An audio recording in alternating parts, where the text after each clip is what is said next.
I'm Virginia Clark. I'm the Executive Director of SAFSF, and it's been my honor and privilege to lead this organization for the last 20 plus years. Yeah. Thank you. Thank you. I'm not usually a cake person, but as per usual, I believe it was Renee. Somebody on the staff ordered fabulous cake, and it was really good. So thanks for joining me in that. About SAFSF. So we are a national network of funders and investors who are working together to amplify the impact and create a just, sustainable, and vibrant food system. And I know that's not exactly our mission, and I should, after 20 years, be able to do that. But right now, I'm going to confess to a little bit of a fogged brain. We are about the impact, and certainly this networking kind of opportunity is pretty amazing. It's great. I took a picture and sent it of this room and sent it to a gentleman who I had a bet with the first year I did the forum, and we had a bet that we wouldn't have 30 people in the room. We had 31, and I won the bet.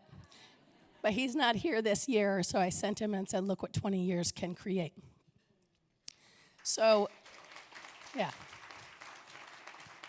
And that has taken a lot of us. It takes everybody in this room to create what we have. And this is why it's so vital to have so many of you, the farmers, the movement leaders, the field practitioners, journalists, public sector folks, here in the room and in the conversation.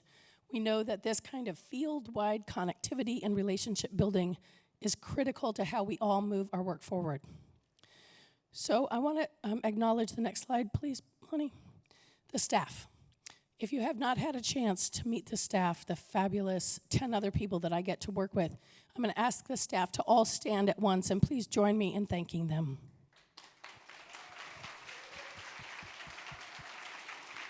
Many of them are in the back. They're in the back. Yeah. Thank you all. Next slide. As you all know, we incorporated, SAFSF for many years was under fiscal management of 3 different fiscal sponsors. That was a lot of fun. Not so much. We incorporated at the end of 2018. We now have a formal board of directors, and I want to acknowledge them. Will the board please stand up? Current board members, please stand up.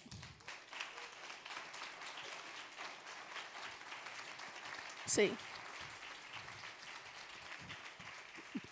This is when I get to see which board members didn't show up. Just kidding. And I would like to, there are the next slide, Lonnie. 3 directors who served for a very long time helped us through the transition from one fiscal sponsor to the next, and then through incorporation, have just stepped off the board. Stacy Barbas recently retired from Kresge Foundation. She's not here with us today. But Kai-Ying Heng and Mike Roberts, can you both stand up, please? Really like to acknowledge you. Thank you, thank you. Okay, so here's a question, and it's going to hit a whole lot of people. If you have ever served on our steering committee, not any steering committee, on our steering committee, if you've ever served on the board, if you've been on any other committee, please stand up.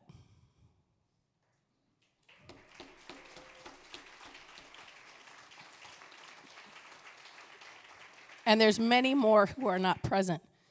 This network owes you a round of thanks and gratitude for helping shepherd the work of this organization and working to ensure it thrives.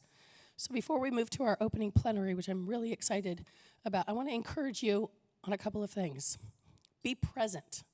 I know that many of you are here, but juggling things at home or at your office. So I hope that you can sort of leave those multiple J jobs and allow yourself the luxury of just being present. As Esperanza said, take the time to meet each other. I would take it up a step and say, challenge yourself to meet a new person at every meal, in every session.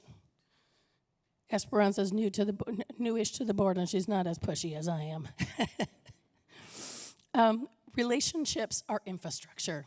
Use this time to really build strong foundations that will carry you and carry the work forward.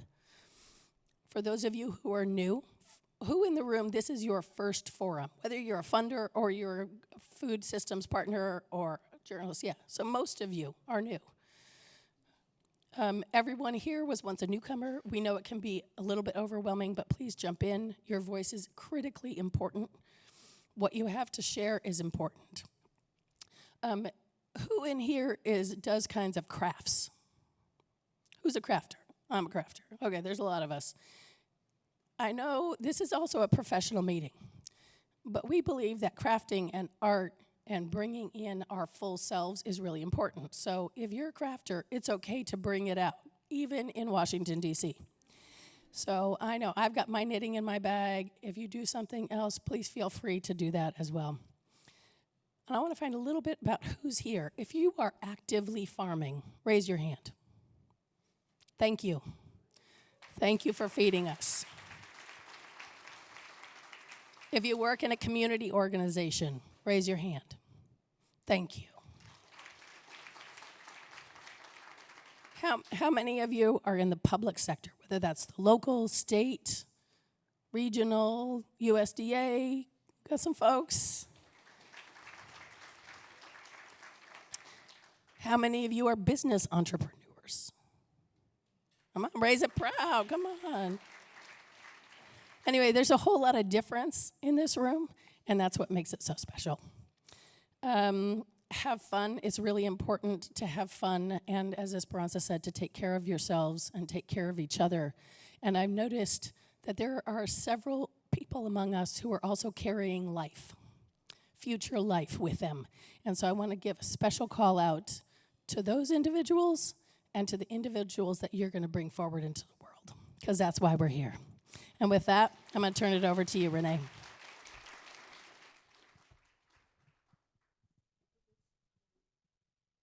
Lonnie, does she get this one? Okay. Can I ask you?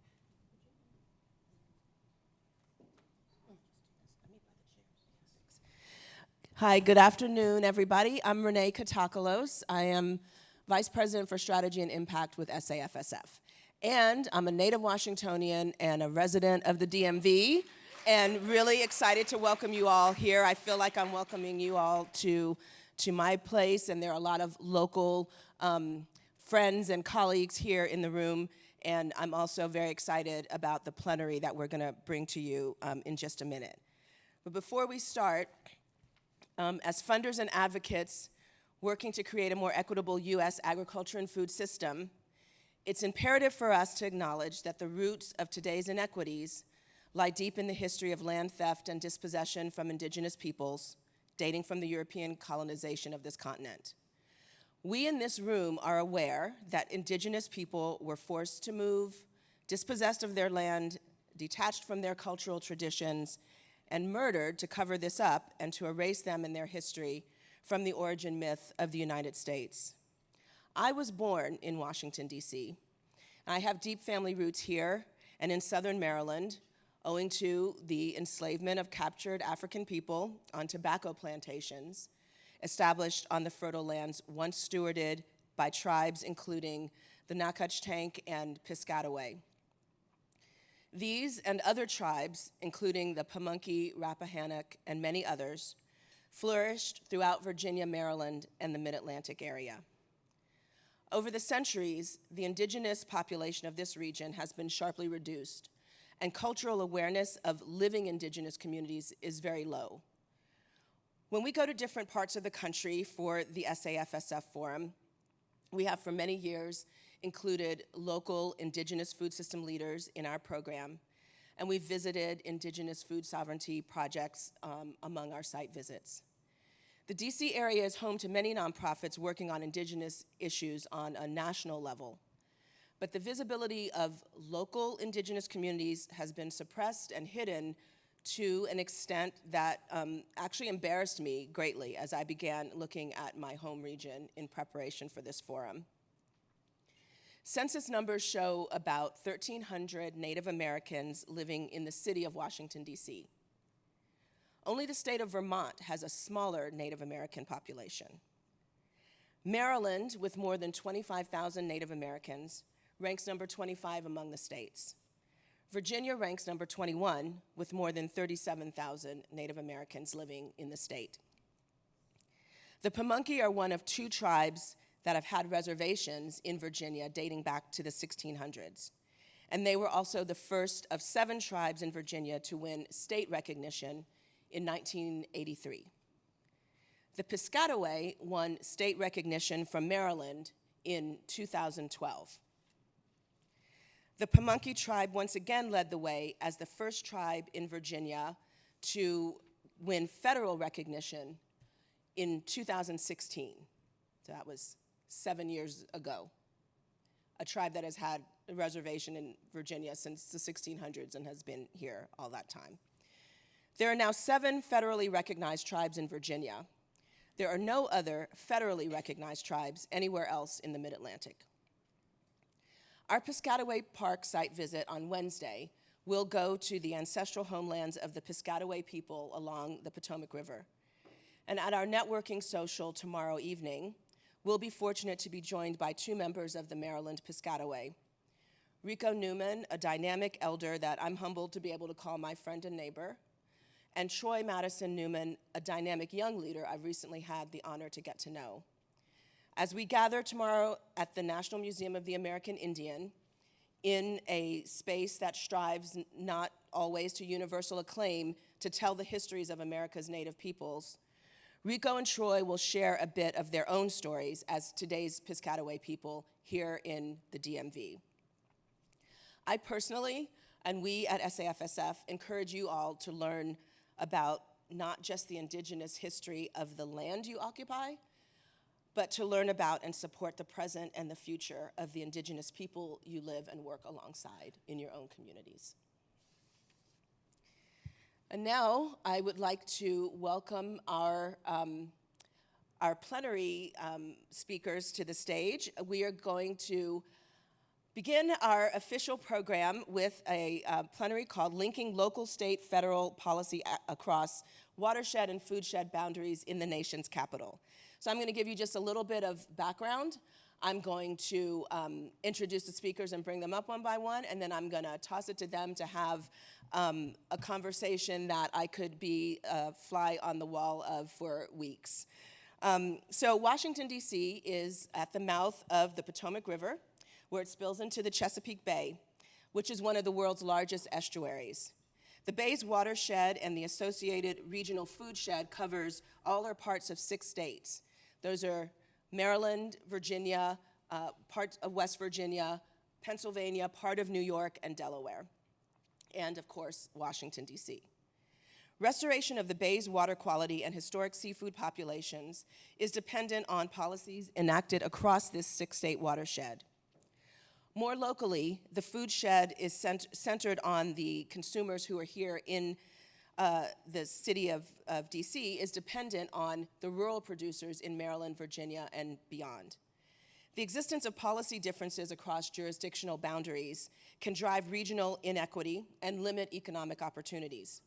Our panelists will talk about how intentional collaboration on food and agriculture policies across jurisdictions creates opportunities to learn and to adopt innovative ideas from neighbors and sometimes to elevate successful local policies to the state and federal levels. So, if our speakers will join us, first we have Chris Bradshaw, who is Executive Director of Dreaming Out Loud. Chris, if you would come up. And I'll also mention that Chris is one of the hosts for one of our Wednesday afternoon site visits that's going to DC Central Kitchen. We have Hugo Mogollon, who is Executive Director of Fresh Farm Markets. And I'll remind you that everyone's bios are in the Whova app, and you can read, more extensively about their organizations and all of the expertise they bring to this conversation. I'd like to welcome Tom McDougall, CEO of 4P Foods. John Staley, who is a council member of the Fairfax City Council and also the chair of the Metropolitan Washington Council of Governments Farms Policy Committee, which you'll get more explanation about. And then our moderator, is Brittany Drakeford, who is an urban planner with the Policy and Research Division of the National Capital Planning Commission, and she is also deeply rooted in our local food systems world as well. So, thank you all, and take it away. All right, so good afternoon, everybody. I raised my hand for so many things. I'm a crafter, I'm a farmer, I'm a local, a federal policy, public sector rep. So I am just so excited to be here at my first conference, and thank you all for welcoming me. I also want to thank Virginia and Renee, the staff and the board of the Sustainable Agriculture and Food Systems Funders, for this opportunity to moderate an outstanding panel of food and farming advocates, entrepreneurs, and policymakers. So as an urban planner and sustainable agriculture advocate, I find this conversation very important. We often, as urban planners, lie at the intersection and are responsible for making decisions that impact our food systems. From setting land use policies, reviewing and deciding on permit or building applications, guiding discussions for siting, like things for rails, streets, roads, the types of infrastructure and logistical needs that we need for moving food and for actually building these food systems that we speak of. And so ultimately, this impacts our discussion not just about food, but also about culture, heritage, community, employment, health, the environment, and overall quality of life. And it is for this reason, agriculture and our food sheds are important conduits through which we can understand the nexus between economic development, equity, and the environmental concerns. And what better place to have this conversation than in our nation's capital? And so while many people focus on the national capital region first as the center of our federal government, it is also critically important to remember that this region is full of vibrant and culturally rich communities, consisting of 2 states and the District of Columbia, several counties, at least 53 incorporated municipalities, and more than 2.2 million households. And with this many layers of regulation and authorities, the complexity of our political environment can make addressing some of our most simple food challenges extremely difficult. Research from the Capital Area Food Banks, June 22 hunger survey indicates that nearly 1/3 of individuals living in this region, about 1.2 million people, didn't always know where their next meal would come from at some point during 2021. Our existing foodscapes have been tested as a result of the COVID-19 pandemic, and while challenging, this experience has also helped shed light on some of the most critical vulnerabilities to our existing food supply chain and also increase the urgency which we want to address those issues. Additionally, some of these same communities experience greater impacts or burdens due to climate change. Growing research indicates that approximately 25% of carbon emissions are a direct result of our industrialized agricultural systems, with the communities who are the least polluting experiencing more unpredictability as a result of climate change.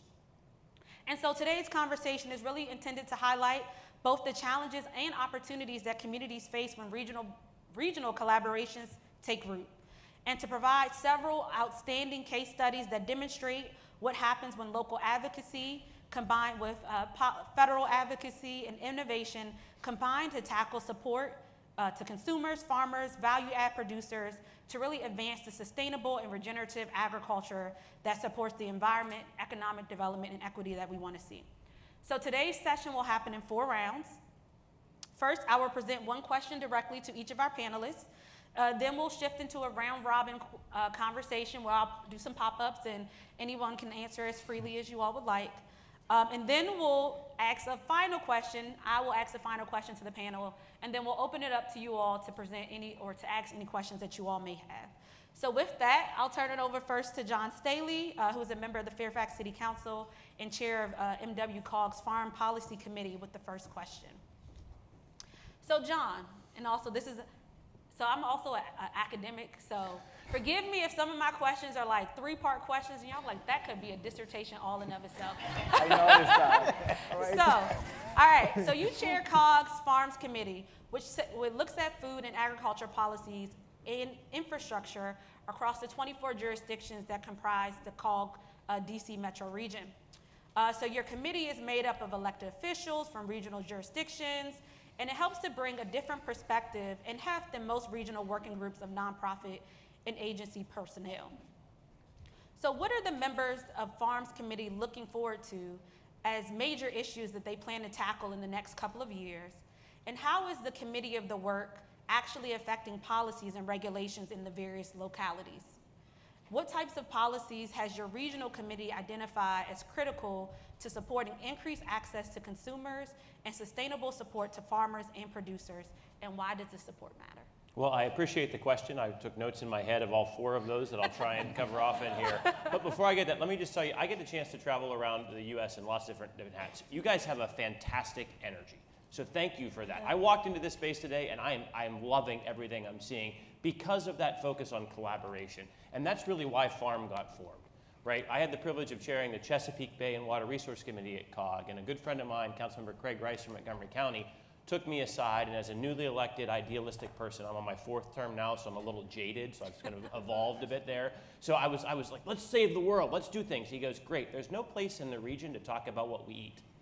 And I went, I like to eat, and that's a problem, right? How do we bring that space together to create a collaborative environment to have a conversation? And because COG is a bureaucracy, it took us about 4.5 years, but we created the Farm Committee, right? We did it by understanding how to navigate the space. And that's a point I'd like to share with you all today. You're doing that here. You're navigating the space. You're creating where all the edges come together, and that's where change actually happens. So you've got me as a lifelong energy space in here as well. This is a good group to be a part of. Your time here is well investment. So what are we trying to solve? We're trying to solve the problems of now without messing up the future. I had the chance to cover some roundtables today. One room had some music playing and you were drawing on big poster boards. I love that. The next room, we were having a great conversation, and shout out to Juliana, who has shown up everywhere from USDA, absolute star of this organization. I met her on our farm tour, and she's talking about how to connect USDA grants. That's what this is all about right here, is having those conversations. So at COG, we're looking at what's something I can do at my next council meeting. We only have 2-year terms, so we're constantly running for re-election, to move the ball one step forward, or to prevent that ball from sliding back. We'll talk more about that throughout here, but that's a lot of challenges right now being an elected official in a toxic environment. I have a rising 9th grader. When Zoe takes over the world, we'll be far better off, I promise you that. My job is to not make it any worse for that next generation. And that's a really tough space to be as leaders right here, right? To hold the line, to not let it slide back any further, because we're in a precarious situation right now at the local level. I promise you I am an optimist. I am 2/3 glass full, so think about what that statement could be if I wasn't an optimist. That's what it's about right now, is how do we find that energy to step forward? So we're looking for what my favorite word out there is, leading practices. We have 24 hours in a day and 100% of our energy. What matters is what you focus on. And so what I like to do is I like to find something that worked. I want to find a jurisdiction that did something, and I want to steal it. I mean, borrow it. I mean, bring it and take it into my world that makes some sense as to what was working in their area. Because that's how you create positive change. You focus on doing more of what works, because there's less oxygen for the negative space on the other end. That leading practices is a lot of what we focus on in our region. And the final element of it, and I think we've talked a little about this thing called the Farm Bill floating around there a bit, comes in around every so often, really taking the opportunity to reflect on what we learned in the pandemic. We learned a lot in the pandemic. The number one thing we learned is it's okay for every kid to have free lunch. In fact, we should just do that. Period. End of story. We should do that. And we know that's not going to happen at the federal space. So our job at the local is to say, hey guys, it worked. The world didn't end. In fact, everybody had a really good experience. We can learn a lot from that experience. So let's remind people that we can do big things. We can solve those problems, because when kids are fed, they pay more attention at school. Teachers are a little bit happier. Less fights that are going on there. It's a super determinant of positivity. Eating, it's a good thing. We should do that. And so let's stay focused on those elements. And that's what we can do at COG. We can talk about that energy space. I've got a bunch of farm members here, so they'll keep me honest if I overstated anything. But that's the energy I'm trying to bring in that quick 2 years that COG has. So I'm excited to be here. You've got a great energy. Thank you for the opportunity. I look forward to talking more. All right, awesome. Thank you so much. All right, so my second question, and I'll turn it over to Chris. So you recently spoke about the United States being on the precipice of racial repair, or a new nadir. When speaking about the potential consequences of stakes, I mean, I think this is also what John has mentioned too, right? We're at a very unique position right now in our society. And so you've also talked about this, this precipice. And speaking specifically about the potential consequences of stakes of the 2023 Farm Bill, as it particularly related to BIPOC farmers, Black, Indigenous, and other people of color farmers. And so what does this precipice look like from the perspective of Dreaming Out Loud, especially considering how your organization connects farmers in rural areas of Maryland and Virginia with communities that it serves in Washington, D.C.? Feel free to explore how you make these connections with rural and urban farmers and communities. Got it. So one of the most important words within that question was nadir. And to define that, really it's a period that roughly is defined between post-Reconstruction and the early 20th century by a historian named Rayford Logan. And Black folks know that nadir very well. You know, it's the nadir of racial relations, a dark period, post-Reconstruction, Jim Crow. I was just talking with a colleague before stepping on stage, and I was saying that I have a family reunion down in Valdosta, Georgia, which I'm really excited about. And that side of my family is really large. My great-great-grandfather, George Wells, my great-great-grandmother, Annie, and my great-great-grandmother, Sarah, between them had 31 children, right? So you can imagine this is in that post-Reconstruction period, that next generation was still having like 6, 7, 8 kids, and the next even more, well, still 4 or 5 or so. So we have a really big family. And that family reunion in Valdosta could have been in Florida, right? But we were actually refugees from a place called Rosewood, Florida, which is one of the most famous racial pogroms in the United States, where a white woman falsely accused a Black man of rape, and then the Ku Klux Klan formed a militia and burnt the town to the ground, right? We lost farms, we lost businesses, we lost family members. Folks fled through the swamps to, with dinner still hot on the stove to get to Georgia, and that's why we're there, right? And so we talk about that time period sometimes as if it's eons ago, like it's ancient. But just up the street in Columbia, Maryland, my Aunt Eloise is 96 years old, and her father was George Wells, who was born into slavery. So we're not talking about anything ancient. And so when we think about those experiences, we know the rhythms of this white settler colonial state very well. That precipice, we've seen it, things pushed towards that precipice more and more, right? January 6th, a trial run for a coup to retain power, to retain white supremacy, right? All the legal frameworks for retaining white supremacy for generations to come are being moved into place, which makes this next farm bill and election cycle that much more important, because I don't know what it's going to look like if more judges, like the ones that struck down the $4 billion in debt relief for Black farmers within the coronavirus bill, are put on lifelong terms.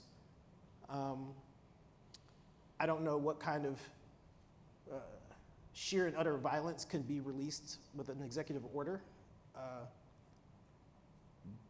With fewer checks and balances, they were trialing how to whittle them away last time.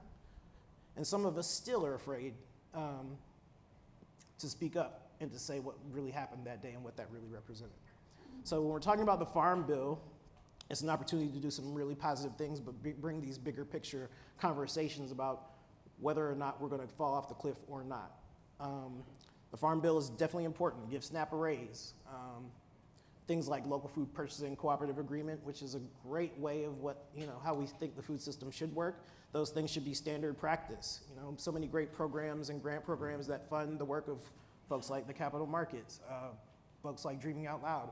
Those are important within the Farm Bill, but this bigger discussion about what are we going to do to protect and actually, I don't even want to say protect a democracy, actually birth a democracy. And so those are the things that I want to have a conversation about and we use to, use our work to examine. Yeah, thank you so much for that response. I had no idea about your family history. That's actually very powerful to learn of some of the impacts of these longstanding policies that we have been talking about more recently, and to hear a direct story and to see that on stage as it particularly also then relates to farming and the work that we're doing is really powerful. So thank you for sharing that.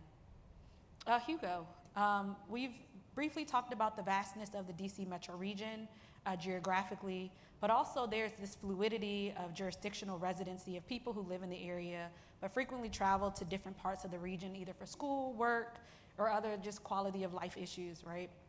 And this can be particularly burdensome on families who live along low food access corridors, or maybe who are required to cross multiple jurisdictions for some of those reasons I named earlier, to really access healthy food resources or to connect their federal assistance benefits at different farmers markets in the region.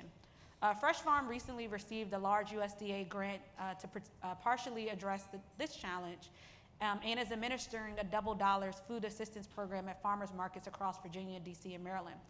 This is the only grant of this type with a multi-jurisdiction scope in the country, and I would love to hear from you more about how you all made the case to USDA about combining these programs into one, and does this indicate more of a recognition at the federal level, a need to think about food systems at a regional perspective on some of these issues?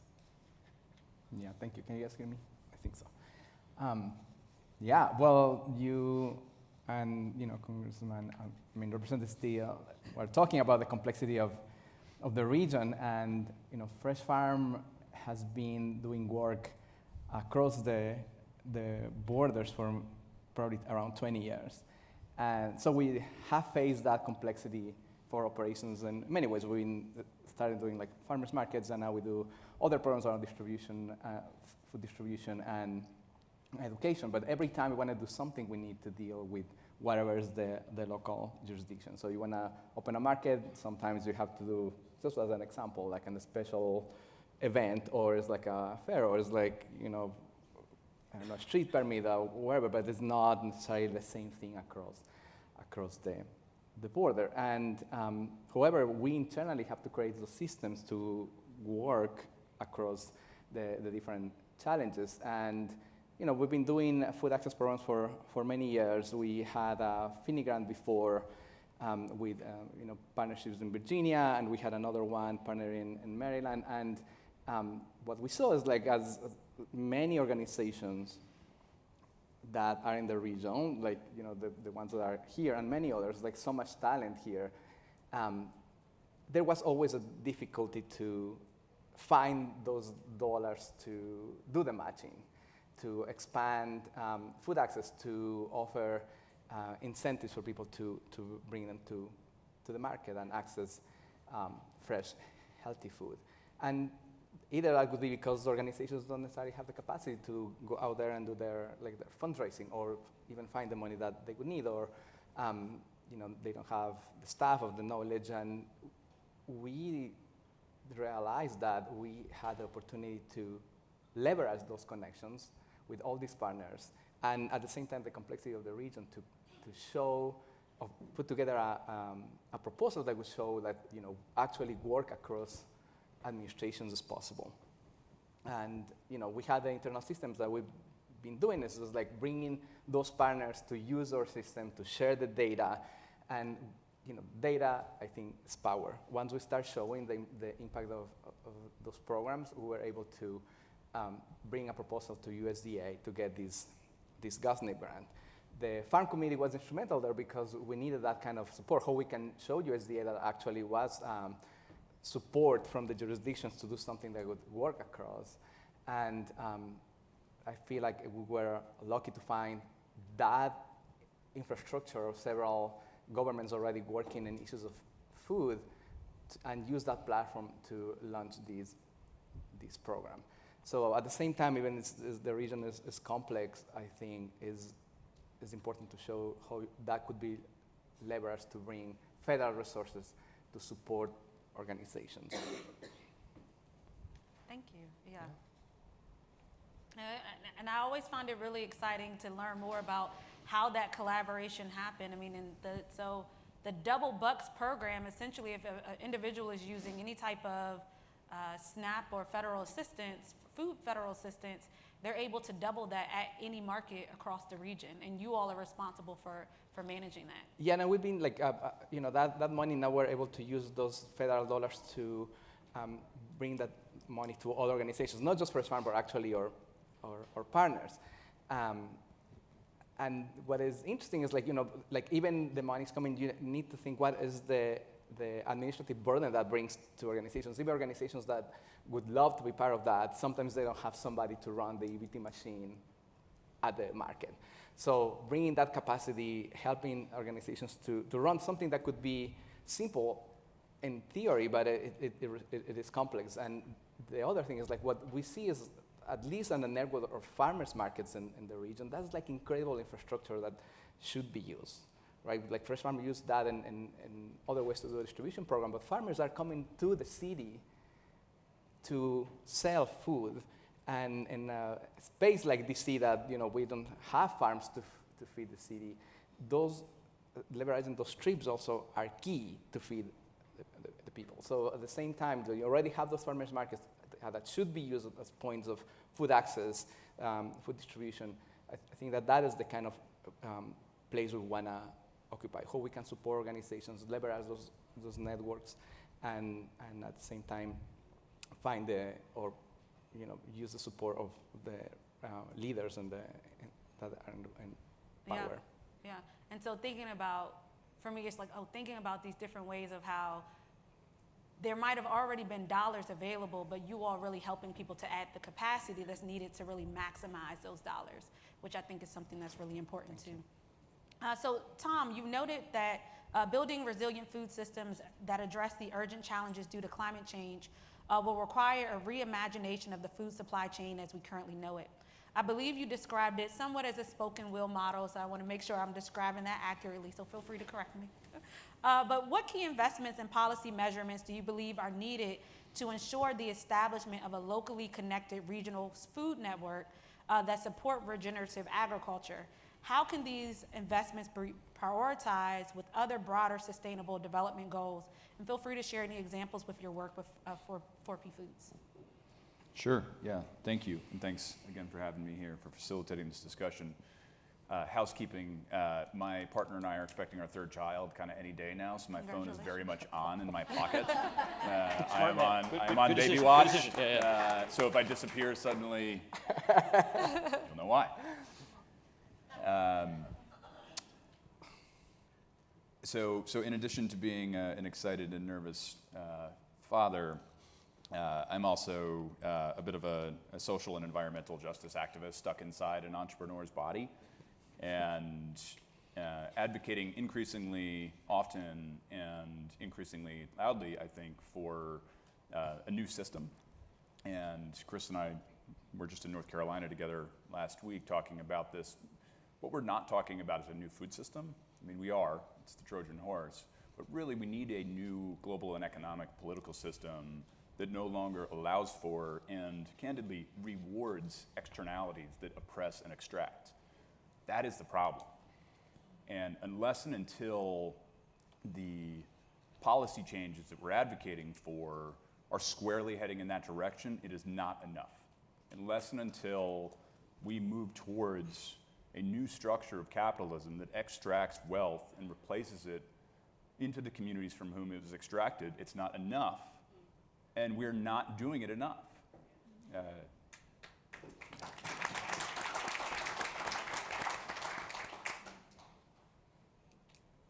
You guys, and I'm not saying anything that you all don't know, right? We are currently on track. You read the most recent IPCC update. We're going to pass 1.5 degrees of warming within the next 7 years. By the time my yet-to-be-born child is 77, at the turn of the century, we will be passing 2 degrees. It's the track we're on. And at that point, we no longer have the luxury of asking how do we mitigate or how do we avoid catastrophic human suffering caused by us. That's now inevitable. The question, the moral question at our collective feet is how do we minimize it? And we're, again, not doing enough. The sort of estimate that I heard recently in John Doerr's book, Speed and Scale, is we need to be investing globally $4 trillion a year, every year, starting last year for the next 30 years, at fundamentally building all new systems up to and including and especially our food system, because it is one of the few, if only, that has the ability to regenerate, to even have a shot at avoiding that 2 degrees. So we come to this work and talk about policy, and I know there's the Hill tomorrow, But again, as sort of a new father-to-be on the way here, there's a lot on the line. And as people that are in the trenches building, like, we're ready. And if the last 3 years have shown us anything, it's that we can do it. We zigged, we zagged, we worked together, we scaled up, we moved left and right. And from a sort of an examples perspective of some of the incremental changes that need to happen, how I think we can work together with folks in this room, and then ultimately with a sort of eye towards federal and international policy that can be the architectural framework for a new system, I'll sort of tease out a couple examples, in part because you invited it. Chris mentioned the LFPA. Big fan of the LFPA. If anyone gets a chance with your senators and congressmen and women tomorrow, +1 to the LFPA. It's a $900 million piece of legislation originally funded by ARPA that is set to buy food from local farmers and get it to food insecure communities. Importantly, it's buy food from socially disadvantaged farmers and ranchers and get it to food insecure communities who are typically falling through the cracks of your traditional Feeding America food bank and food pantry apparatus, like undocumented migrants and homebound seniors. Like, absolutely, that is what federal dollars should be going towards. It's creating market opportunities for socially disadvantaged farmers and ranchers to feed food insecure families. Absolutely, we need that to be permanent, in addition to giving SNAP a raise. We, 4P Foods and Dreaming Out Loud and several others in our region, have been subawardees of the LFPA. So squarely in our wheelhouse, I own and operate a food hub, which means we both aggregate demand and aggregate supply, and we have trucks and warehouses. We move food around. And oftentimes we put it in boxes, so this is totally in our wheelhouse. The problem is, as we've won some of these government contracts, which is a new business for us, like, for example, in the case of Virginia, we have a Virginia Department of Education $2 million contract to do farm to school. Slam dunk on the mission. Buy food from local farmers, deliver it to children, often those who are living at or below the poverty line, receiving free and reduced lunch, which, by the way, yes, it should be free for all.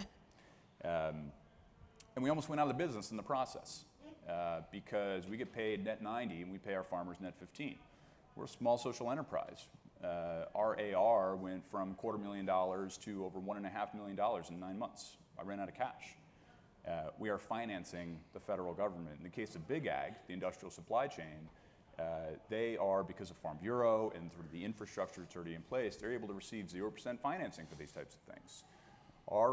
The thing we were looking at was 18%. Oh, and by the way, my house is collateral.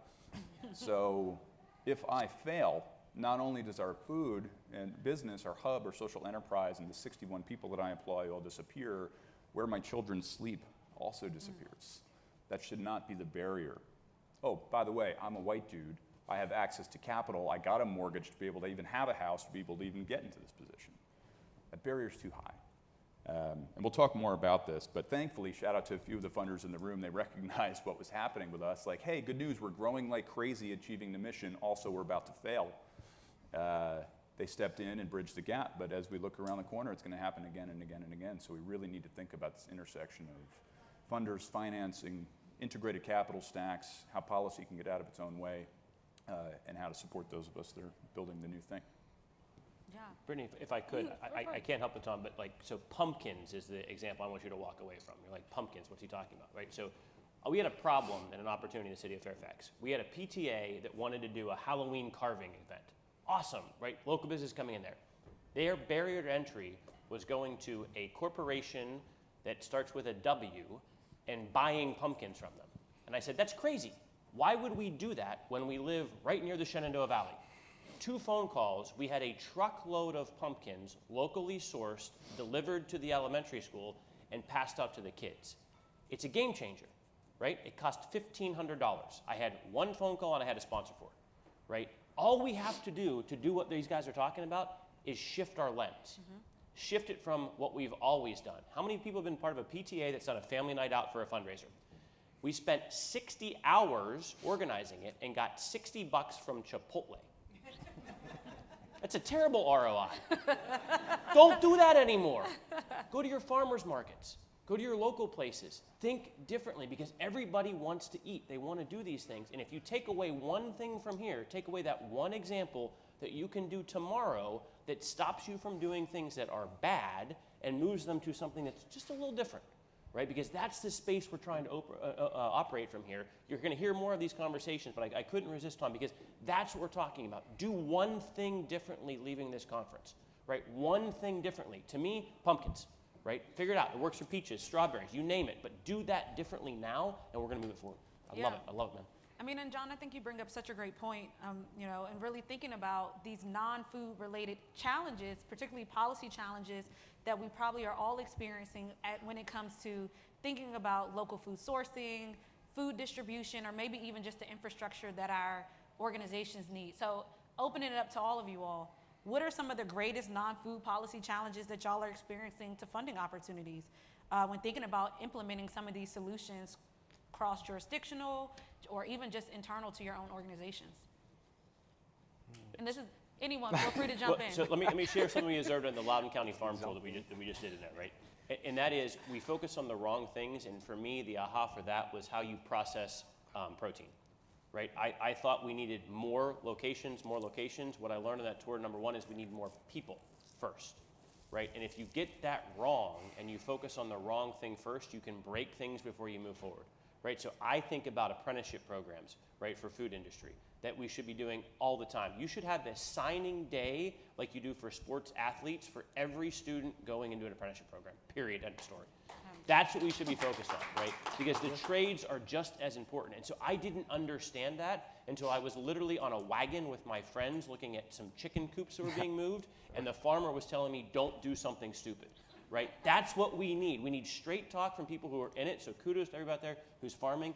Make me not do stupid things, and we'll be better off. It's a good campaign slogan. I mean, you're up for election. I always think about that. It's good.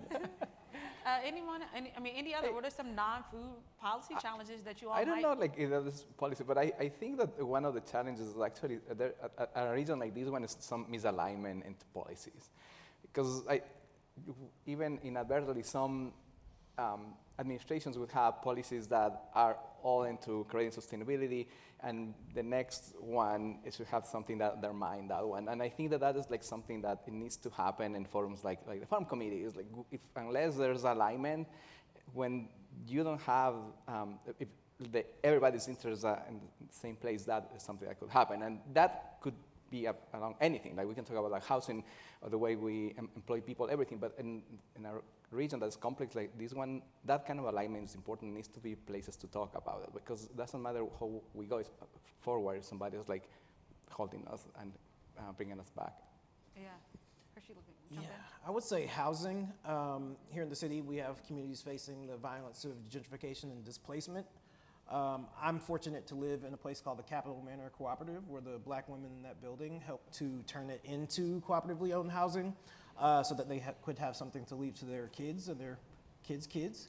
And what we've seen is a return to,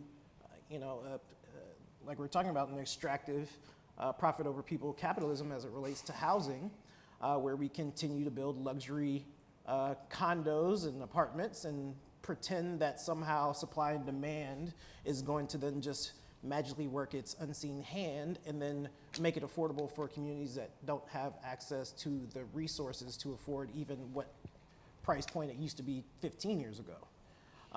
We have, where our farms are situated within the communities where we work in Ward 7 and Ward 8, we have tremendous community assets, but realistically, there's double-digit unemployment during the best of times. We've seen that exacerbated since the pandemic, and what we've also seen is a rollback of some of the housing supports and those resources, particularly in the last budget, that was actually keeping people in their homes.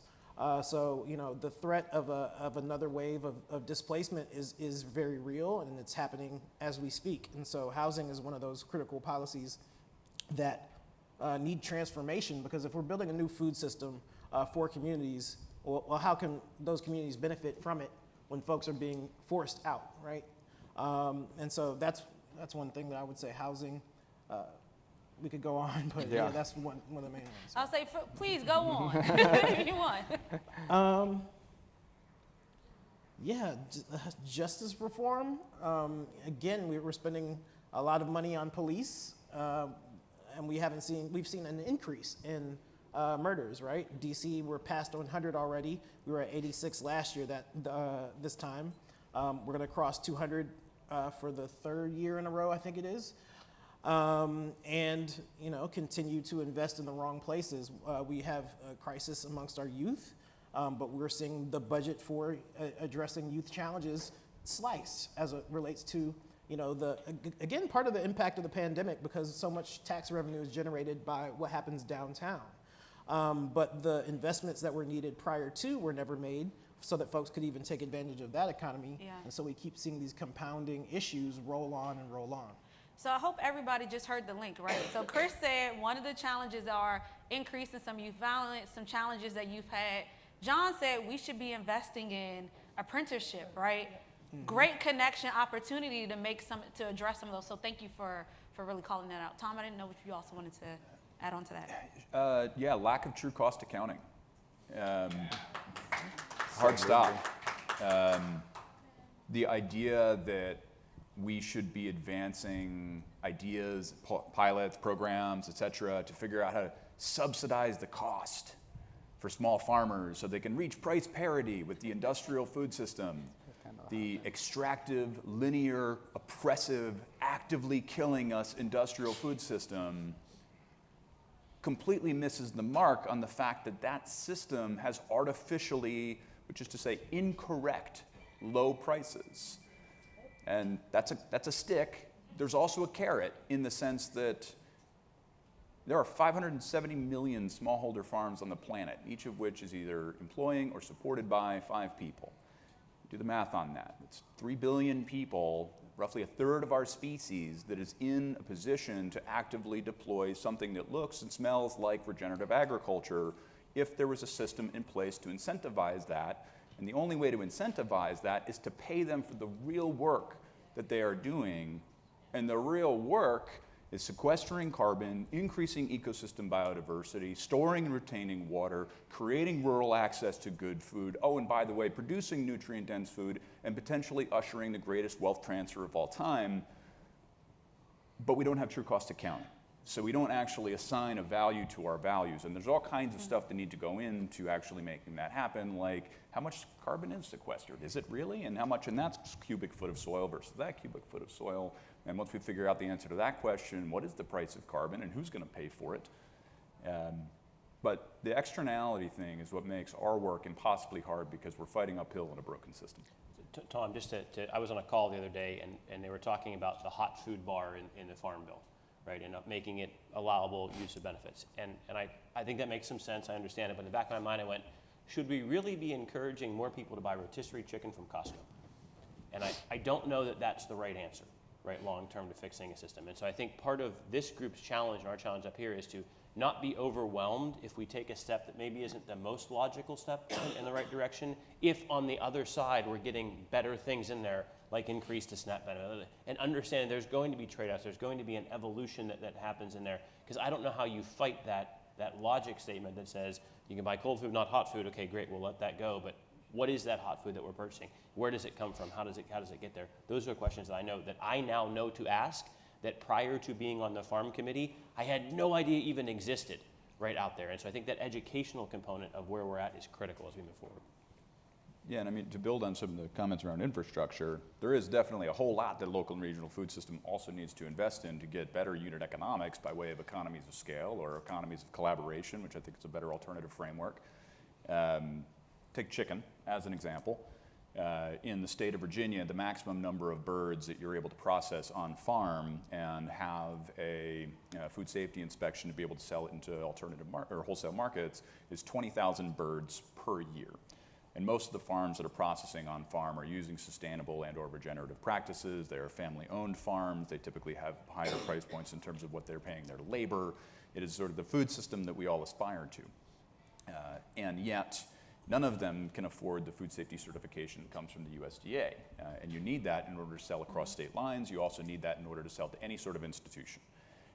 School systems, universities, hospitals, right? We talk about anchor institutions who use their purchasing power. Well, take a step back, there's missing infrastructure there. And to give you sort of a sense of the scale, we buy from a bunch of those farms, but we can only sell it into our direct consumer model, which is only about 30% of our overall business. The next best thing in Virginia, the next closest thing that we can find in terms of values-aligned, mission-aligned farming practices that has the USDA stamp of approval, their process, in order to have an inspector in the plant at the level and scale with which that all makes sense, 20,000 birds per year, this next closest thing, the least worst option, is 30,000 birds a day. It's an order of magnitude. We need infrastructure for processing, for cold storage, for distribution as a public good. In the same way that we would have libraries, we need farmers, middlemen, processors, farmers to have better access to all of this, and that'll certainly help the price points when it comes to the chicken on the hot bar.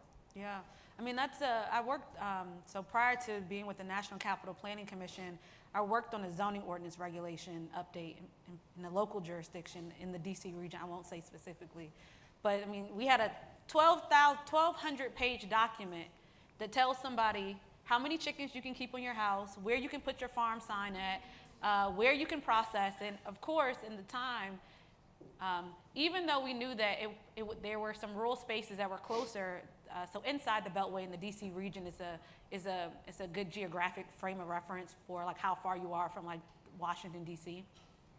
So even though we had tons of rural land inside the Beltway that were really close to like the hubs of where people were doing some of the purchasing, our policymakers didn't want to locate processing plants and some of those other things in those key areas. And so we're also talking about these different challenges of knowing that we need to see like these radical changes in how we're accounting for food, how we are investing, and then also, I'm looking at John, of these incremental decisions that we also have to make at a policy level. So can you just speak a little bit more about what some of those challenges look like, and particularly through your work with COG, how you all have been working to implement regional policy through local impact almost, like individual jurisdictions have to then also buy in to like moving this forward. Yeah, I think that's where all of you should go to your COG region equivalents out there and talk to them and ask them to replicate the farm committee, right? Pumpkins, replicate the farm committee. There's your marching orders, right? Because you need a space to have these conversations of what's going on. And ARP funding is your conduit, right? Remember, December 31st, 2024, all got to be spent, right? So there's going to be money around. Kudos to National League of City, Clarence Anthony, great work getting $68 billion out to every city, town, and village across the US, right? But how many of them are thinking about not just a fire station, but cold storage, right? How many of them are thinking about that next little thing to go? And I share that with you because writ large, when I bring an idea forward to another elected leader, they're like, it worked in your city, I want to try it here. When you all come to me with an idea and I go to my city manager, their first question is, who did it already? I don't want to be the first one, right? And so bridging that gap is the partnership opportunity that I think a group like the Farm Committee can create, because there is confidence when you're not the first, right? And you can share and point to others who can be there. And I think that's where that bridging the gap in the conversation can be there. And I would not quit on ARPA funding. There will be dollars laying around somewhere. And again, I don't mean to sound pejorative in that space, but at the end of the day, for some of those larger cities and towns, right, the money they have and what is left in the couch cushion is substantial, right? And we need to find those stories and share them, because when it's done one place, and I can share offline plenty of stories of things we did, from the city jobs program that we do to other innovative funding that we've done that we borrowed from other jurisdictions because of that interconnectivity moment of learning you're not the first. Thank you. Any other types of regional collaboration? So when we did some of our pre-calls, I was really excited to learn that most of y'all know each other very well and work together very closely in the food system and the food space in the region. Can you all talk about some other types of maybe collaborations that you all have together, or even with other community-based organizations, just so we can learn about how some of that regional collaboration works? Yeah, well, I've been working in food for like 8 years now, and I think Tom and Chris have a lot more experience. But one thing that I learned is, there's many organizations here that have like very complementary work, and I think because like we are in this like unique space, also there are like solutions that can be replicated in other places, and it also could be expanded in here.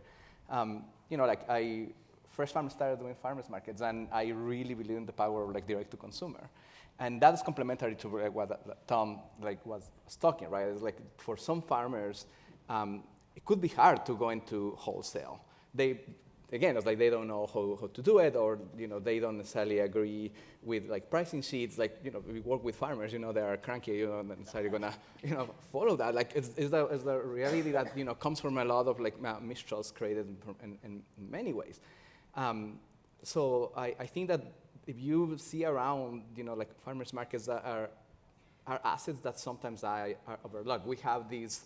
I don't know, it's not necessarily stigma, but like we see these like event that happens every weekend. I'm gonna take my my mother-in-law that's in town, and it's gonna be so beautiful. But actually, like our markets last year made $25 million in revenue for farmers and producers, and that is like an important for 246 farmers and producers that are in our network that actually depend on that livelihood, and that is one thing that we believe it cannot be overlooked. Invest in that kind of infrastructure because it is also a natural place for food aggregation. These farmers are coming to the city, sometimes with space in their trucks, and that is something that we're also trying to take advantage of. Like, we are connecting them with these institutions that cannot reach a minimum order so that Tom would make sense for Tom to go, because also Tom, as we were saying, he has an economic model that you need a certain amount of money to come to the city. Right.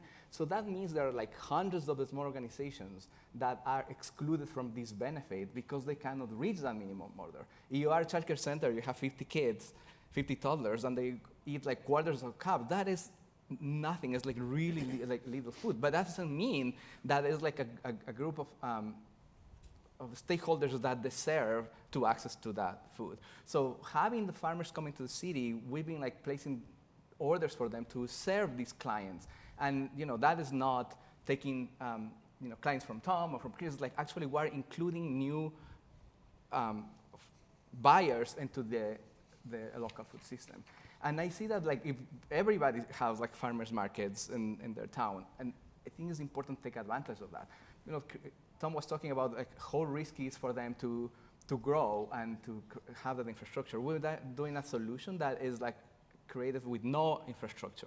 We are like placing those orders and delivering the same day, doing the last mile that normally is like the most expensive thing for any food hub, and delivering food like immediately to them. And that, I feel like there's like some solutions, local solutions, that are community-based that could be implemented and create meaningful change until we actually have those large investments that are needed to change the food system. I believe a lot in like decentralization.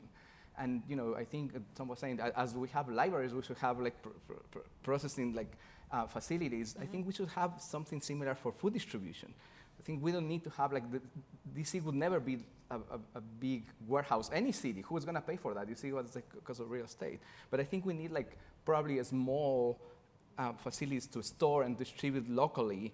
Probably with the farmers that are coming to the city, I think there are solutions that we could build infrastructure that's already there and take advantage of that. We talk about like how urban farmers, like Chris, could fit in that model. Sometimes it's like really hard for urban farmers to distribute that food. Right. And how important are groups, the space like Chris has, like community and a space for people that wouldn't have that kind of investment anywhere else. So I think that like seeing spaces like DC as filled with organizations that are complementary, that create solutions, and that can be replicable and expanded in other places, I think that is key. Thank you. Yeah, I see a lot of regional connections to local, very hyper-local solutions, much like what Hugo was talking about. Yeah, we have a small 2-acre farm in Ward 7 behind Kelly Middle School in Lincoln Heights, and another in Ward 8 behind Fort Stanton Recreation Center. And we work with farmers across the region, and some of my favorite folks to work with are Mr. Kelton Moore down in Beaufort County, North Carolina, who runs a Down East Fresh Cooperative, and then the Piedmont Progressive folks who are some of my favorite people in the world. And we have similar challenges in both those rural and urban areas in thinking through hyperlocal solutions that are situated near and within communities. We're working on a 4,700 square foot production space and grocery component yet to be figured out. But I think those are the kind of things that Hugo was talking about, right? Just down the street, Baloo, high school has a culinary program, right? All those dots need to connect, right? How does Mr. Moore's Produce get here to complement what we grow at Kelly Miller and Fort Stanton? How do we pull those young people into those spaces? How do we give food access and create jobs and new ownership and wealth creation within those communities? So there's a lot of synergy happening. All those things do need resources. They need the investment. You need the investment in the young people. You need investment in the job training and the apprenticeships and the infrastructure. Infrastructure is expensive, but that's the biggest hurdle to all these things happening. So, from both the private sector as well as the government sector, those investments are needed deep and forcefully. Thank you. And like excitingly, it's working. We were giggling about PPFC. Like PPFC is a black-led, black-owned farmers cooperative in northern North Carolina and southern Virginia. We were just down there last week, in part because they're transitioning from tobacco into something else that's not tobacco. In their case, it's eggs. And they produce a lot of shell eggs. And when we first met with them a couple of years ago, they were donating a couple hundred dozen eggs a week. And donations are great, but they want to be selling a couple hundred dozen eggs a week. And one of the universities down there, back to the role of anchor institution, said, we will take all of them at a price point that works for the farmers. And we will take, in fact, as much as you can possibly produce because we have roughly 10 times the amount of demand that you're currently producing. Way to go, Aramark. And they did, and we've been doing that ever since. And yet they haven't been able to grow quite as much as we had hoped. Why? Because they don't have access to capital to buy more chickens. Mm-hmm. They don't have access to capital to get more land. So we were just down there last week because we were able to secure through Aramark and Harvest Table a $25,000, no strings attached, no reporting whatsoever required, _, grant for them to do whatever they want. Buy hens, hire someone, we don't care, invest in PPFC. And as those hens grow, we deliver down to North Carolina, and when Dreaming Out Loud wants to have those chicken eggs show up in the Black Farm CSA, we're going to put them on our truck so that he doesn't need to send a truck, and we're going to backhaul and drop them off in DC for them. And this sort of ecosystem of food hubs working together is an important starting point because there's 450 some odd food hubs in the country, aggregating from 28,000 smallholder farmers, representing somewhere in the neighborhood of $1 billion a year in annual sales. That's not Cisco, but it does have a B in it.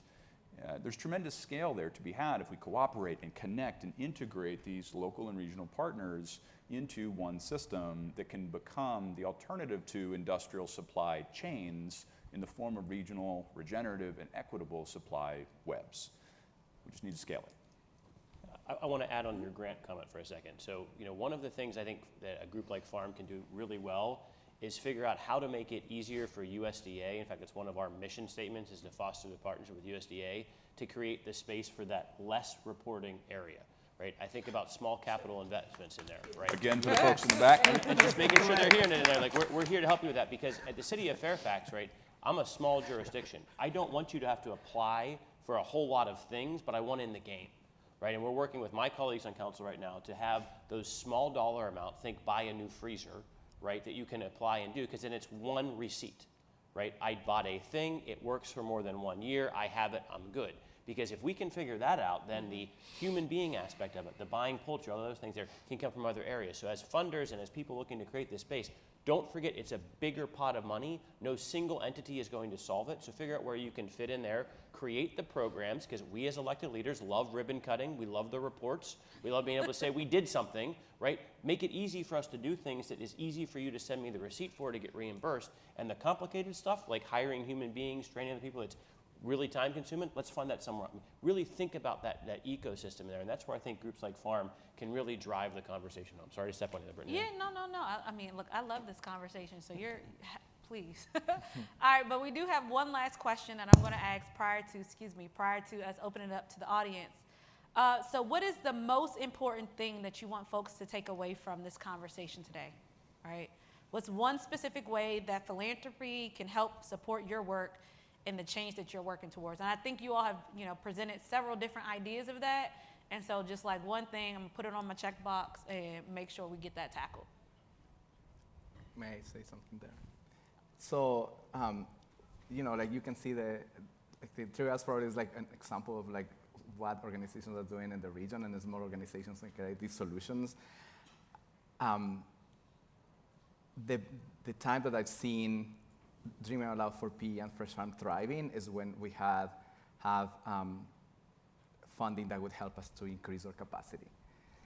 That has helped us to grow, to find solutions, to partner, to think like outside the box. Because when you have just to, get grants to operate, it's difficult. Because organizations need that capacity. We need that breathing space.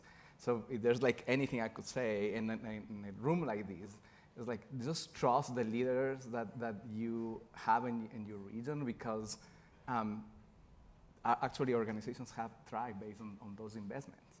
And I think that's important to have. Those investments make a difference. And that is something I would like to say there.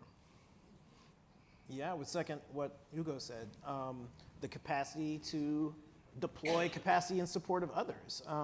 Thinking of Mr. Moore and the Piedmont folks, our development team, which has been on for just maybe a year and a half, wrote a grant to support Mr. Moore and Piedmont. So there will be another 20,000 going to Mr. Moore and 20,000 going to the Piedmont folks, right?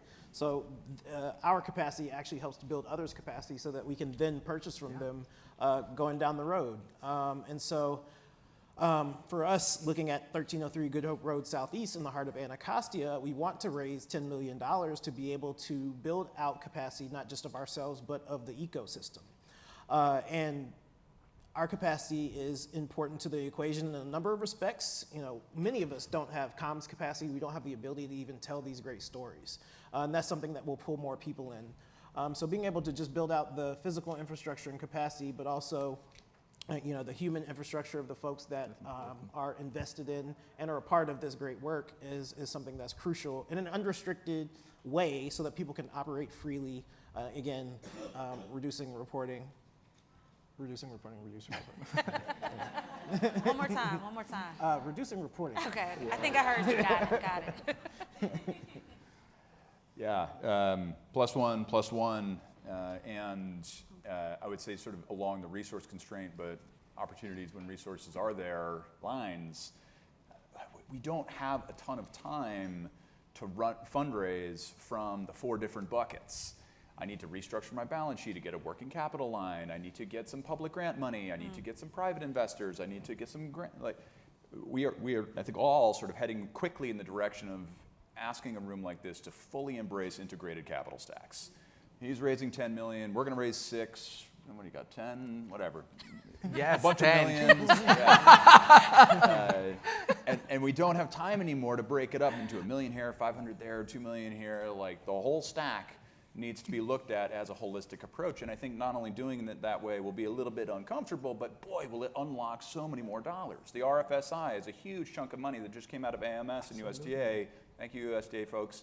But it requires a 50% match. It's dead set on infrastructure. Yeah. So we can blend the government money with the non-philanthropic money. We can address the loan loss reserve that's required to cover the expensive debt to run up an AR hill when you're actually doing the work with food access and food insecurity. It's like integrated capital is the way we can do this, and I think it can really, really amplify us towards the $4 trillion a year every year for the next 30 years to save the world. Virginia. All right, John. No, one is pumpkins. No, one is pumpkins. 2 is take your local elected official to a farm, right? Get us back out where it goes. Invite us out there. Have us walk around. Have us see what's in there. My uncle runs a dairy farm. I look at the price of milk every week because I've been trained to do it because of him, right? Like get back into the methodology of our food comes from somewhere. It does not come shrink wrapped in a grocery store. It comes from a place, and bring the elected officials out there. There's many of them who've never set foot on a farm. It's not because they don't want to. They just have never been invited. Bring them along. Get a busload of them. Take them for a tour. Thank you. All right, thank you. I want to give a round of applause to this awesome panel. Thank you all so much. Look, I've been jotting down notes. We're working on a comprehensive plan update so I'm like, all right, making sure, get some people out to see the farms in the region, making sure we do these things, true cost accounting, right? Yes. Looking at this. So now we'll open it up for questions from the audience. I'm just looking around to see, so if there are any questions for the audience, we have people walking around with the microphones. Please make sure you use the microphone. And as you, please just state your name for us. Bob Scowcroft, Nell Newman Foundation. And Oh, God. State your name and stand up. Stand up and say your name. It gets confusing. It was very interesting. I'm very familiar with, from California, with a lot of these issues, but I didn't hear the word insurance. And out west, we're watching the largest companies in the world stopping, rebuilding fire, climate, water, floods, a really horrific situation unfolding. And then I hang a lot in the farmer community, and all the small farmers are like, they want to get more sheep processing. They want mobile slaughter units. And they get along the process, and then nobody will insure them.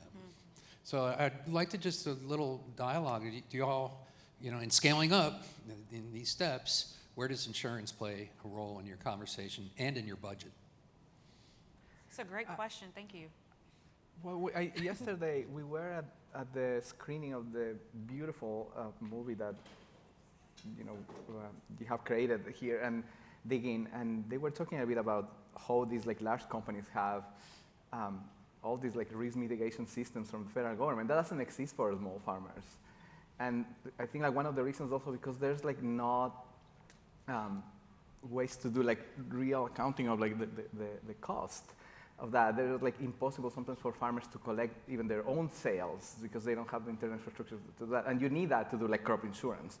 So crop insurance is there, but large farming corporations can take advantage of that. I don't think it's happening with farmers. I don't know if companies are gonna keep doing that, but it's the very basic. Farmers are not taking, small farmers don't take advantage of crop insurance, and that's because there's not the system for that. I think if we're gonna think about different kinds of investment in the future, we need to have those risk mitigation opportunities for small farmers, and that's not gonna be there, and we can't depend on the private sector for that.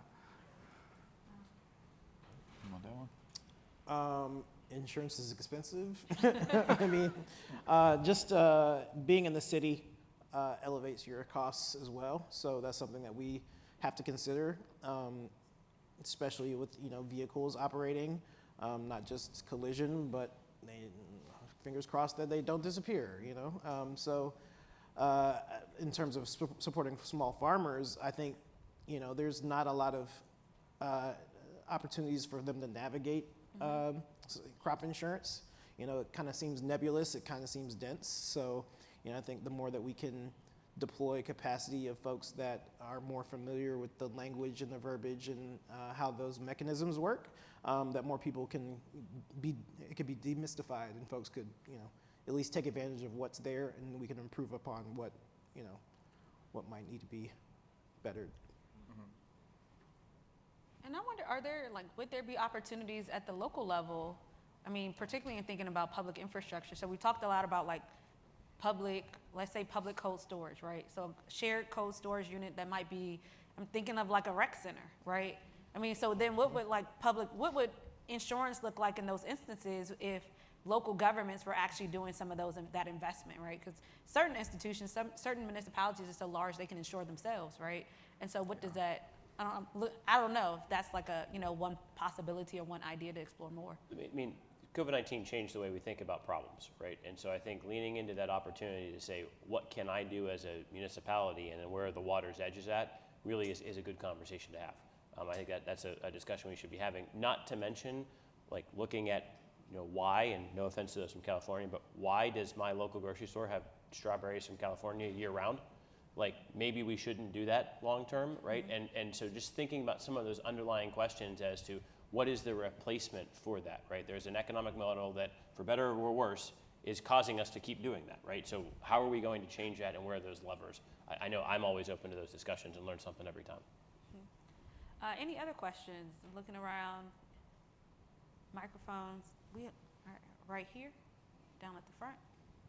And then we can start queuing up. So if anyone else has a question, feel free to raise your hand, write your question down, pass it up here to me as a note. Hi, y'all.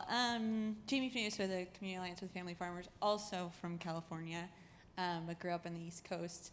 I've been on my soapbox about food hubs out in California for years, but actually really struggle to get the state on board and to get actually investment in food hubs.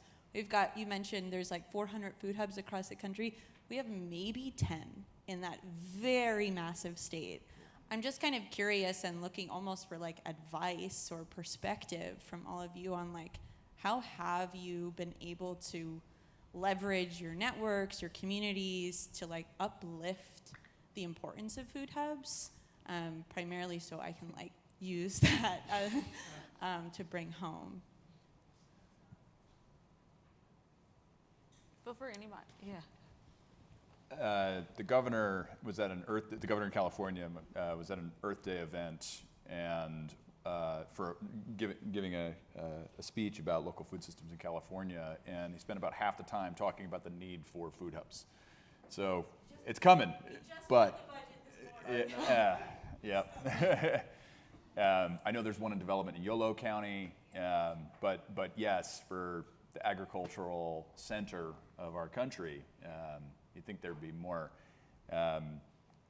I do wonder, I've wondered the same thing. I do wonder if the proliferation of food hubs in places like the Mid-Atlantic has been largely out of necessity, because there's no way to describe the local strawberry from 3,000 miles away as local.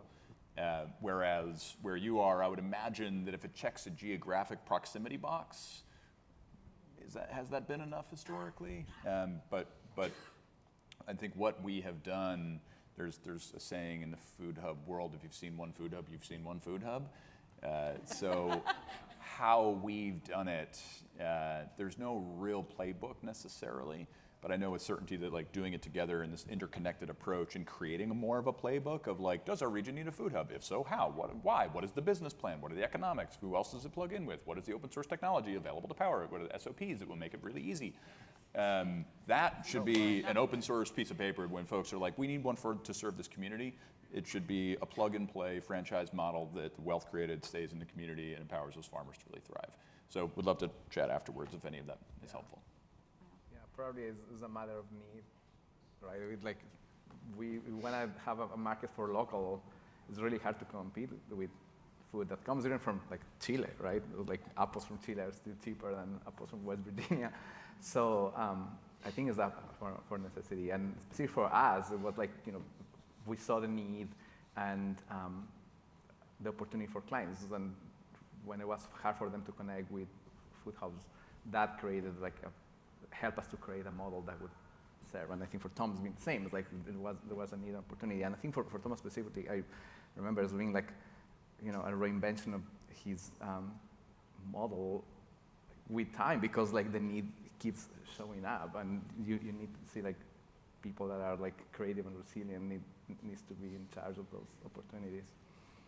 There's a disruptive moment that food hubs present that I've been waiting the opportunity to share, so I'm going to go a little out there. I happen to wander by Starbucks on a regular basis, and I always pay with the Starbucks app. And that's brilliant for Starbucks because they capture my money before I spend it, right? Think about that same applicability to shopping local, right? There's a great study out there of a town in South Dakota that had a Walmart open 60 miles away, and the students got together and said if we took 10% that we were spending at that company over there and spent it local, we'd save our town.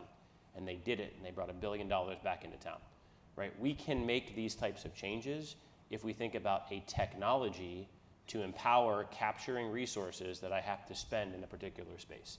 You can see that coming. We're doing it in the city of Fairfax with City of Fairfax Flex dollars. Hasn't caught off very well yet. We're working through it, but the idea of keeping dollars local from day one and spending them at particular locations, you're going to see an evolution continue to come from my perspective, and I think that's a sweet spot for what we do and how we think about where we eat every day and go from it. So I challenge you out there who are the horizon thinkers who are doing those papers back there, think about the equivalence of the stickiness of Starbucks, where I'm going to that local farmer's market every Wednesday and Saturday because I'm there.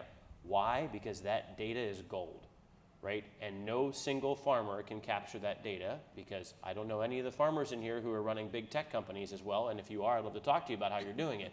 But there's a monetization opportunity there that we've already decided we're gonna give away all our data, and that's out of the box, so great, I'm not gonna fight that holy war. Instead, I'm gonna leverage it to keep those dollars local where I know they can go. I think that's a tipping point opportunity for us in this conversation. Yeah, I mean, I think that's a really cool idea of thinking about a local digital currency, right? And I think that is things that we've seen communities, probably much like some of the communities that Chris has talked about, they have used that as their way to sustain themselves when they weren't able to generate capital from other places. So thinking about how we can use that for this conversation is really exciting. Any other questions from the audience? I see one all the way in the back and then one also in the front. Andrew Kong Bartlett with the Presbyterian Hunger Program, not from California.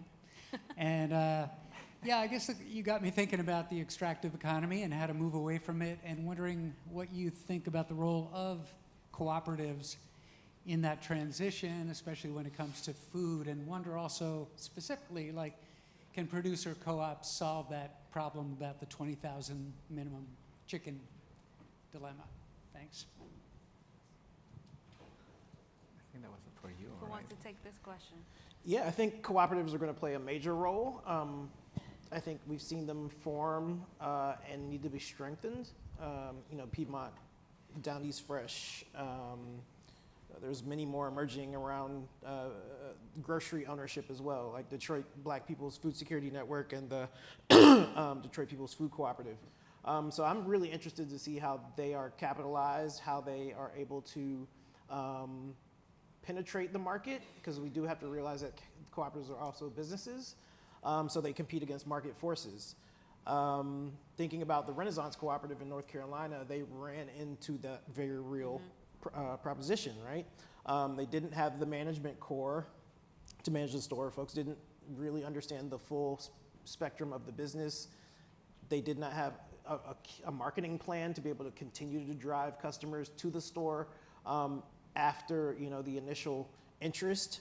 And so when you run into those things, you run into challenges keeping the business open. And so we have to be both sober about, it's not a fix-all, but that we also need that, again, scale of investment to fix those challenges. And again, being able to generate wealth and recirculate those dollars within communities, create new ownership of the land, of the products, of the businesses is key. It's essential.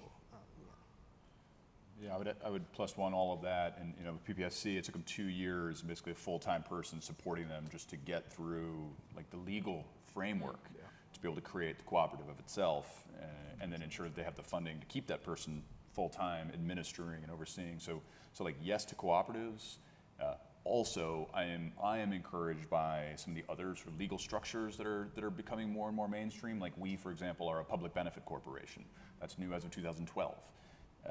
When we exit, and we will, when we sell the company, we're going to sell it to a perpetual purpose trust that governs an employee ownership trust. And then we are going to essentially hand the wealth transfer, the wealth creation mechanism of the company we've built to the people who built it, the employees, the farmers, the community.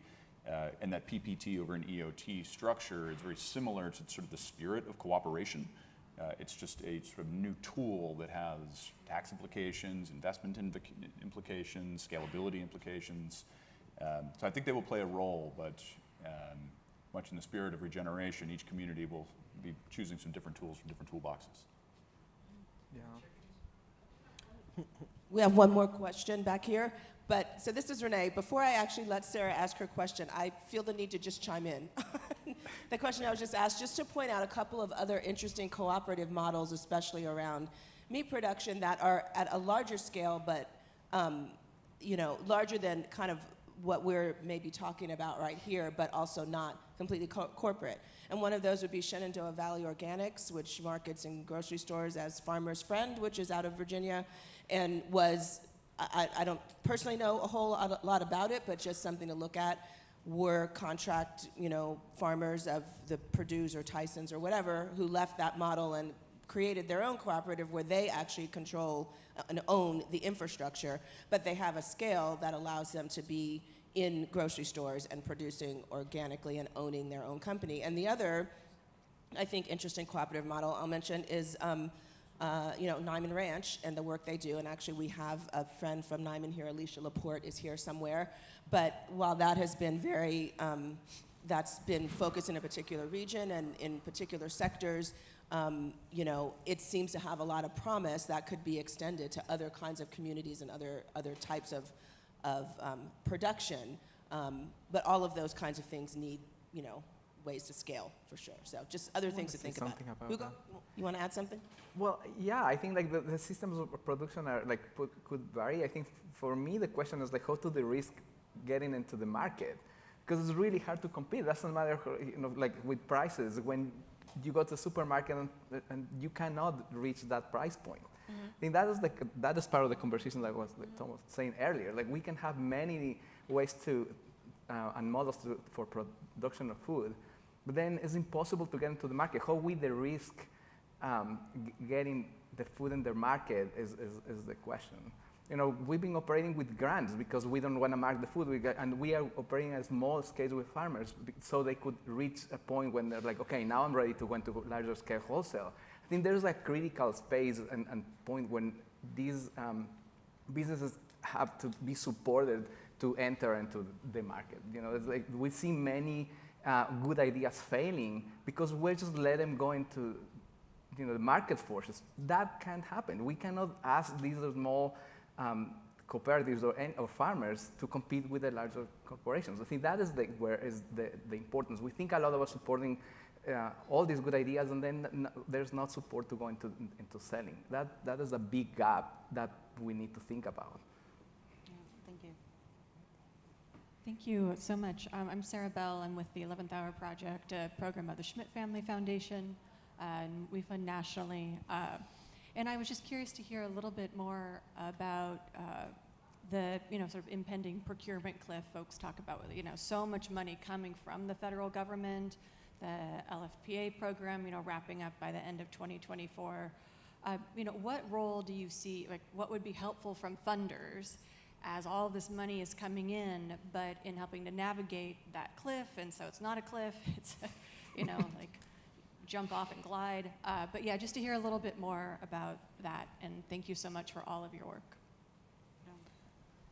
I have some ideas, but- Just for you. That procurement cliff is real. We're looking at it right now. We, for context, we sold $7 million in food last year. We're going to do $12 million in this year. Almost all of that growth is coming from federal government in terms of farm to school, farm to food bank, farm to food access, food as medicine contracts and opportunities, all of which are going to stop in 2024. That's so risky. So we've got a moment. We've got a tight window here where we need to invest in the company, build out our channels to universities, to grocery stores, to food access partners, our direct-to-consumer model, so that when that happens, the rest of our business and the ecosystem of partners that are coming behind it can pass over that cliff and keep on growing and thriving. And so the answer to your question, what can be done? Like, give Chris $10 million. Give me 6. Give Hugo his 100. So that we can make those investments over the next 2 years, because the thing that these contracts, these opportunities, albeit there's a cliff behind them, what they represent for the first time ever, at least in our business, is an answer to the chicken and egg problem, in that farmers always want to know how much you're going to buy from me. At what price? Because I'll grow it, I'll produce it. Exactly. And they're like, well, I don't really know. Like, it depends if Whole Foods is going to buy it or not. Like, that future commitment, so that they can make the investments and then we can connect them with access to capital so they can get more land, invest in the hens. Exactly. We haven't had that. And right now we've got it. So we can scale up the supply over the next 2 years and continue to meet the growing demand, but we need to really invest in our collective ecosystem. Would you agree? Yeah. Do you want that $10 million? I do, yeah. I think about that cliff often, That's the thing that, the whole thing is like an analogy. Let's say we're trying to jump over this chasm and it's 100 yards. Like, you don't want to jump 50 or 75 yards. You got to, I don't even want 100, I want 150, right? I want to be well over there and pick up some momentum when we hit the ground. So, yeah, these things are real. I think that, again, that comes back to the Farm Bill and policy and even at the local level. Like, how can we institutionalize things like the local food purchasing cooperative agreement so they're structurally there so we can continue this development? Yeah. I would certainly agree. I'm really seeing ways that funders are also then advocating for continued money in whether they're federal budgets or working with people like John at the local level, because I think that is very important and critical. Some of the things that I've even worked with local farm organizations or food policy councils with is actually helping them go through their budgets, right? Go through the local budget to figure out where are opportunities where there might be funds that might be additional funds that are available that can then be used to provide additional funding support to local organizations as well. So I think those are also things that, or local farmers as well. So I think those are also some other really awesome things. Well, with that, I think that is all of our time for today. For this discussion. I know y'all can have some more discussions afterwards with them.